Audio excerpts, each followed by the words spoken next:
Hey, welcome to another video. This is going to be a little different video for me because it's going to be kind of basically a slideshow format with some pictures from my trip out west for the Arctic photo shoot. I took a lot of pictures and video, and what you're seeing now are the ones that have been approved for me to share at this time. Please subscribe to my channel for more video footage and a thorough description of my experience after the official Arctic reveal this spring. If you're new to the channel, I'm a former fire truck operator, I'm a current pilot, and I'm fairly mechanically inclined and have ridden and worked on snowmobiles for 50 years.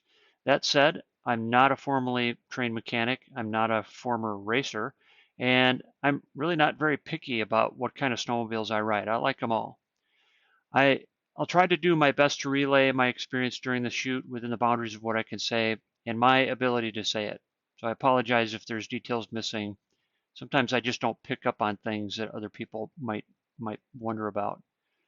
Arctic and the snow media right now are making a lot of claims about the new Catalyst platform that are really hard to quantify unless you've ridden it. Stuff like lower center of gravity, better steering, seating position, lighter weight.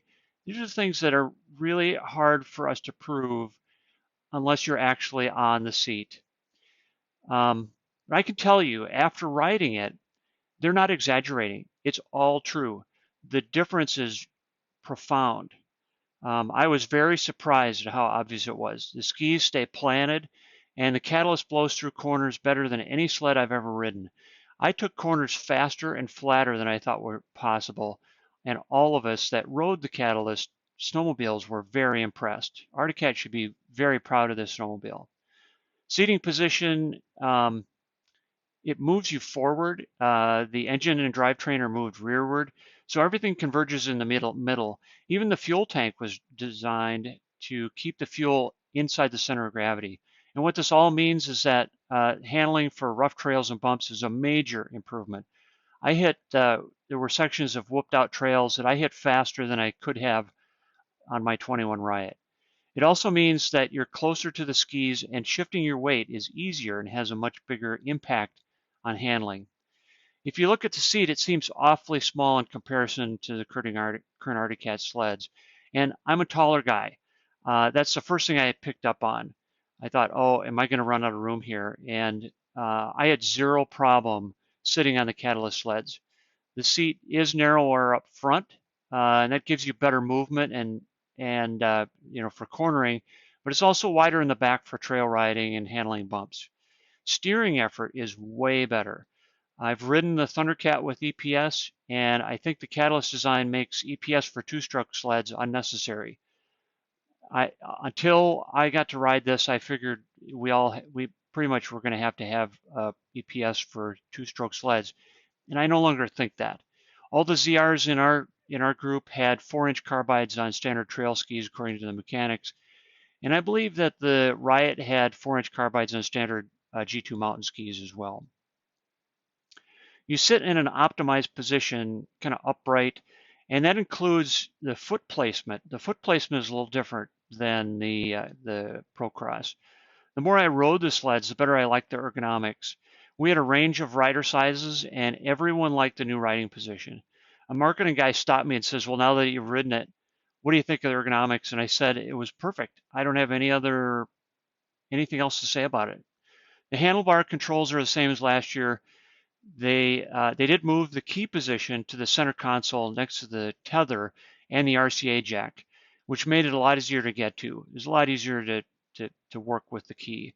There's still a 12-volt automotive style plug, but now it's inside of the new and bigger glove box up on the front by the instrument panel. As far as the engine, this is not last year's 600 shoehorned into a lower position. The crankcase had to be redesigned, and they're still working on that fuel mapping, and so I can't really draw any conclusions. You know, people want to know, well, how did the 600 feel? And all I can say is it's a good 600 class engine. It feels stronger than last year, probably because of the much better power to weight ratio. As far as instrumentation, the new gauge, and as far as that goes, the new rear suspension, these are, the sleds that we rode were basically prototypes, and our photo shoot schedule kept me busy enough that I didn't get a chance to learn anything about these new features. So I'm not going to talk about them. I was told that the new belt drive, final drive, required a redesign of the entire drivetrain, including the drive shaft assembly. I know some people are, wondering about wear on the drive shaft and the bearings. Don't be concerned about that. It has all been redesigned to address potential issues. They thought way ahead this time, and it's a much better design. The new final drive belt system is very smooth, and I noticed less drivetrain noise. Where I noticed it probably most was when you're transitioning between reverse and forward. There's no clunking, there's no hesitation at all there. Overall, it was a very smooth system, and that probably helps the 600 feel stronger. As far as the M model and the Riot, the mountain and crossover riders at the shoot were very impressed with both the Riot and the M, even with the smaller engine. The normally aspirated, I mean, any normally aspirated 600 will obviously never be able to keep up with the big bore turbos from the competition. It's a matter of, there is no replacement for displacement, right? But the mountain riders were notably enthused about the Catalyst as a mountain sled, and they want one of those as bad as we trail riders want a ZR. I mean, we all basically wanted whatever it was that we drove. It was pretty cool. I got to ride the new Riot and compare it to mine. It has a much better ride, much easier to handle, feels much lighter. I didn't take it off trail. It was mainly on trail that I rode it, but the mountain riders did take it off trail and loved it. I loved watching them play with it because it was really cool to watch. I think the redesign complements the off-trail capabilities of the Riot significantly. I got the impression they were considering other track options for the Riot, but don't know for sure. Watch for the big Arctic Cat reveal to find out what track options are available. I think you're going to like it. Let's put it that way. Final thoughts. The Catalyst is so freaking good, it's hard to go back. We all wanted to take one home with us. A couple of points. First of all, I really can't compare the new running boards to the old. It just didn't come up, and I didn't really notice a difference. I wish I'd paid more attention to this, but like I said, I'm not really that picky about what I ride. So stuff like this, I don't tend to notice as readily as other people do. To me, they worked fine. They never got slippery, and I never had a problem with snow accumulating on them. That's all I can tell you. A second point, the CAT engineers told me specifically they aren't done shedding weight. Expect an impressive dry weight by the time you take delivery. Power to weight is going to be a big deal on the Catalyst. Anybody that remembers how fast the muscle sleds were in the 1990s is going to think they traveled back in time. And that's with a 600. Third point, the new cooling system works at least as well as the old design. I wasn't really able to watch cooling temperatures, but I can tell you that we rode on a variety of trail conditions, and I had no problem at all with the ZRs as far as cooling goes.